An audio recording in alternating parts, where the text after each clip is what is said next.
Olá pessoal, estamos começando essa segunda unidade nesse primeiro dia após o resultado do primeiro turno das eleições gerais de 2022, uma eleição possivelmente a mais disputada do ponto de vista da presidência da República de todo o período que nós tivemos a democracia reestabelecida. Eu lembro a vocês que nós passamos um período entre 1964 e 1989, durante 24 anos a gente não pôde votar, a gente não pôde escolher presidente da República. Em 1989 nós voltamos a fazê-lo, logo após a Constituição de 1988. Então, de lá para cá, nós tivemos 7 eleições. Esta será a 8ª eleição presidencial depois do reestabelecimento da democracia após o golpe militar de 1964.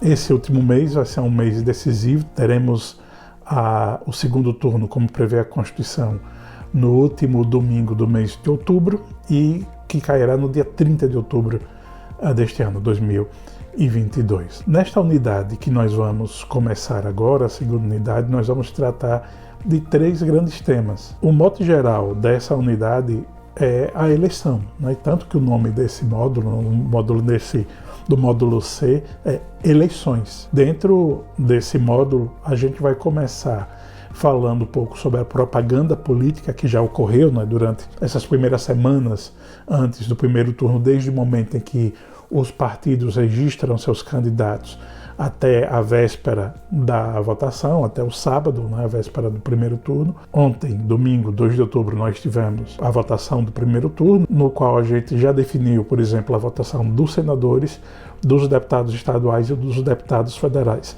Alguns estados já também definiram os seus governadores, portanto, nesses estados não haverá segundo turno, em alguns outros haverá segundo turno, e para a presidência da República, claro que todos sabem que irão disputar a presidência no segundo turno o atual presidente da República, Jair Bolsonaro, e o ex-presidente Luiz Inácio Lula da Silva. Então, durante esse mês, nós ainda teremos, sim, campanha eleitoral, tanto para a presidência da República, quanto para os governos estaduais que não foram definidos já agora no primeiro turno. Lembra vocês que o que define a existência ou não do primeiro turno, primeiro é o tipo do cargo, nesse caso o cargo majoritário para chefe do executivo, governador de estado e presidente da República. Em todos aqueles estados onde algum candidato teve mais de 50% dos chamados votos válidos, esse estado já definiu quem será o próximo governador ou governadora. No caso da presidência da República, nenhum dos candidatos obteve mais de 50% dos votos válidos. Teremos então o segundo turno no dia 30 de outubro. Nós vamos começar esse módulo C tratando da propaganda política, que vai ser muito importante, obviamente, nessa reta final. Na modalidade específica de propaganda eleitoral, a gente vai ver que a propaganda política é um grande gênero que tem várias espécies e, obviamente, a mais conhecida dessas espécies é a propaganda eleitoral, que é aquela que ocorre durante o processo de eleição.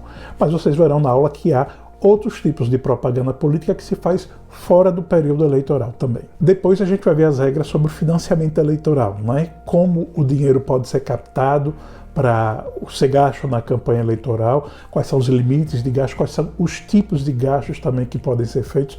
Tudo isso está organizado lá na nossa aula C2, que trata de gastos e financiamento eleitoral. E por fim, na aula C3 a gente vai falar sobre as condutas vedadas, ou seja, aquelas pessoas que são agentes públicos, sejam eles agentes públicos municipais, estaduais ou federais, têm uma série de limitações para que não haja chamada abuso de prerrogativa de poder público, para que dessa forma não possa ter um tipo de desvantagem ilícita, injusta em relação aos demais candidatos, já que se aproveita nesse tipo de situação de prerrogativas, de poderes especiais que somente aquelas pessoas que estão imbuídas das funções públicas têm acesso. É o que a gente vê lá em direito administrativo, aquele termo bem interessante, bem importante que a gente vê no começo do curso, que é o regime jurídico administrativo, que em virtude da necessidade do desenvolvimento de atividades e ações em favor da coletividade pelo princípio da supremacia do interesse público, a administração pública tem poderes especiais, poder de desapropriar, poder de contratar, por exemplo, valores normalmente muito altos, em licitações, a possibilidade de abrir concurso público, a possibilidade de contratação mesmo sem concurso público ou licitações em situações excepcionais, como vocês certamente já viram em direito administrativo. Então, essas regras específicas que a gente vai ver na aula C3 fala sobre o controle que deve haver sobre as pessoas que estão exercendo algum tipo de munus público, que exercem algum tipo de função pública, para que, claro, essas pessoas não abusem dessas prerrogativas públicas e, de uma forma injusta, acabe ganhando vantagem sobre os demais concorrentes. Pior ainda, fazendo uso de recursos e de estrutura que pertence a toda a coletividade, que pertence ao Estado como um todo, e não apenas, obviamente, àquele candidato e àquele partido político que esteja concorrendo naquele momento. E, como sempre, sugiro que vocês não deixem para a última hora o acompanhamento dessas aulas, essas atividades, façam com muita calma. Minha sugestão, se você tem alguma dificuldade de organizar uma manhã de sábado do momento que seja da sua semana, minha sugestão, pegue o horáriozinho que está previsto lá, né, pela coordenação do direito para a nossa aula, use aquele horário para fazer as nossas aulas, e aí vocês vão fazer com muita calma, vão fazer os questionários para chegar na prova com a pontuação boa já garantida. Portanto, minha sugestão é sempre essa, nunca deixem para a última hora para não haver nenhum tipo de prejuízo, tá bom?